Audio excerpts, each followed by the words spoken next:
Hello everyone, welcomes to Studious Adda. तो आज हम स्टार्ट करने वाले हैं हॉर्नबिल बुक का first chapter the portrait of a lady, जिसे खुशवंत सिंह में लिखा है।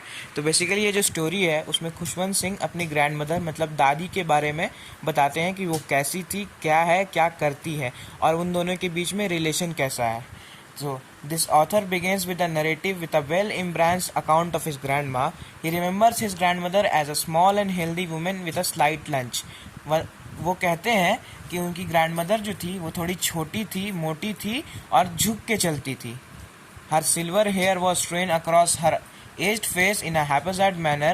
She used to stroll around the entire house dressed in white. मतलब वो अपनी घर में चारों तरफ सफ़ेद वस्त्र पहन के घूमती थी, सफ़ेद कपड़ा पहन कर घूमती थी।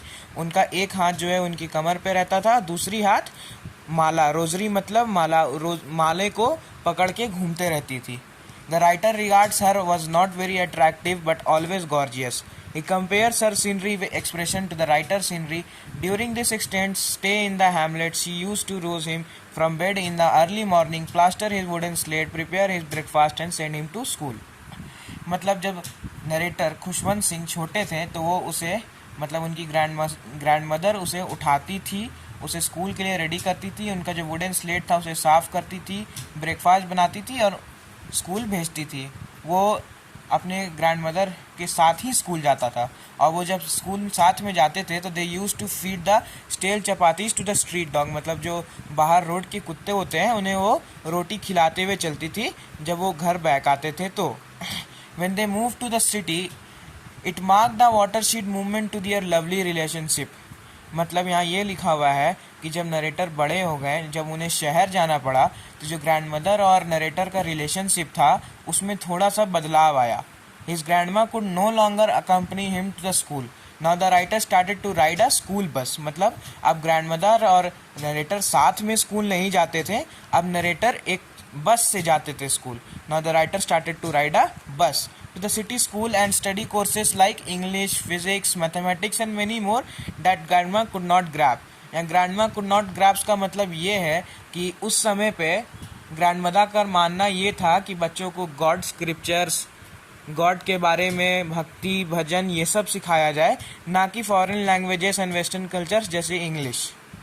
वो बहुत ज़्यादा डिसएडवर्टाइज रहती थी। Municipal schools lack of instruction of God and the Bible, वही जो मैंने अभी बताया कि वहाँ पे भगवान के बारे में, स्क्रिप्चर्स के बारे में पढ़ाई नहीं होती थी और म्यूज़िक्स के बारे में बताया जाता था। ये म्यूज़िक वाला लाइन बहुत इंपॉर्टेंट है क्योंकि ग्रैंड मदर इसको इससे डिनोट करती है कि ये भिखारियों का काम है। गाना गाना उस समय भिखारियों का काम है, बेगर्स का काम है। ये आपका एनसीईआरटी बुक में भी दिया हुआ है, आप पढ़ोगे तो आपको पता चल ही जाएगा। So now when the writer went to university he was given his room at his residence. मतलब देखो, पहले तो सिर्फ स्कूल जाना बंद हुआ, अब क्या कि जब जब यूनिवर्सिटी में नरेटर गए मतलब खुशवंत सिंह गए तो उन्हें अपना एक रूम मिल गया, पहले वो साथ में रहते थे। This played the biggest role in serving the close bond between him and his grandmother. वही मतलब the close bond between was severed, हट गया था। She no longer spoke to anyone in the home. She spent a lot of time sitting and weaving her spinning wheel, praying to God. She fed the sparrows in the afternoon. मतलब यहाँ पर ये लिखा हुआ है कि अब वो किसी से ज़्यादा बात नहीं करती थी, वो हर समय अपने स्पिनिंग व्हील मतलब वो गांधी जी का जो चरखा होता है ना, उस चरखे के पास बैठ के अपना ज़्यादा से ज़्यादा समय भगवान की प्रार्थना में गुजार देती थी। और जब आफ्टरनून होता था तो वो स्पैरोज को जाके मतलब बर्ड्स को जाके ब्रेड क्रम्स खिलाती थी। ब्रेड क्रम्स मतलब ब्रेड के छोटे छोटे टुकड़े। तो चलिए आगे बढ़ते हैं। तो when the writer move for higher studies to another country, मतलब जब उनकी यूनिवर्सिटी कंप्लीट हो गई तो वो और आगे पढ़ने के लिए कंट्री को ही छोड़ना पड़ गया। याद रखना, पहले विलेज छूटा, फिर बस अलग हुआ, फिर रूम छूटा। अब देखो गलत पढ़ाई हुआ मतलब वेस्टर्न कल्चर हुआ, अब यहाँ पे कंट्री ही छोड़ना पड़ रहा है जिसे ग्रैंडमा बिल्कुल पसंद नहीं करती है। She saw him at the airport, मतलब वो उसे वहाँ तक छोड़ने गई। The writer was worried that seeing her at this age may be his last contact with her, मतलब वो सोच रहे थे कि मैं जा रहा हूँ तो शायद दोबारा ना देख पाऊँ। But when he return home after a 5 year absence, his grandma was there to greet him and he visited her with rejoice on his return. मतलब जब वो 5 साल के बाद वापस आए तो उसने देखा कि ग्रैंड मदर वहाँ खड़ी थी उसे रिसीव करने के लिए और बहुत खुशी से उसके रिटर्न को सेलिब्रेट की। लेकिन इतना ज़्यादा सेलिब्रेट कर ली, मतलब भजन कीर्तन गा ली, कि उनका तबीयत नेक्स्ट मॉर्निंग में ख़राब हो गया। जबकि डॉक्टर ने बोला था कि एक लिटिल फीवर है जो जल्दी ही निकल जाएगा, लेकिन ग्रैंडमदर ऐसा मानने लगी थी कि उनका अंत नज़दीक है। She did not want to waste her time in conversing with anyone. वो अब कोई भी समय अपने फैमिली मेम्बर से बात करके बिताना नहीं चाह रही थी।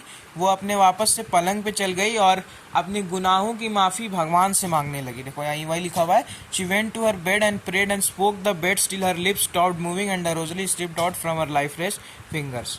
मतलब वो तब तक बोलती रही जब तक उनके हाथों में जान था। और जो पहले स्टार्टिंग में बताया था कि उनके हाथ में एक माला रहती थी, वो माला उनके हाथों से गिर गया जब वो मर गई, मतलब उनका डेथ हो गया तो वो माला हाथ से छूट के गिर गई।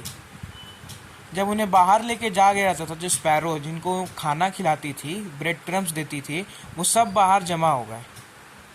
जब तक वो वहाँ पे थी सब वहाँ पे थे, और जैसे ही वो गई तो फिर सारे स्पैरोज भी चल गए विदाउट मेकिंग अ नॉइज। ऐसे तो चिरपिंग होती रहती थी स्पैरोज की खाते समय, लेकिन वो भी ऐसा समझ गए थे कि अब ग्रैंड मदर नहीं रही, इसीलिए सब वहाँ से चले गए और आज के बाद दोबारा कभी वहीं नहीं आए।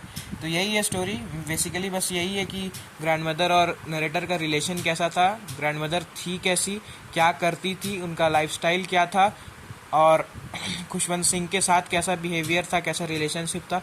बस यही है। चलो ठीक है, सब्सक्राइब कर देना चैनल।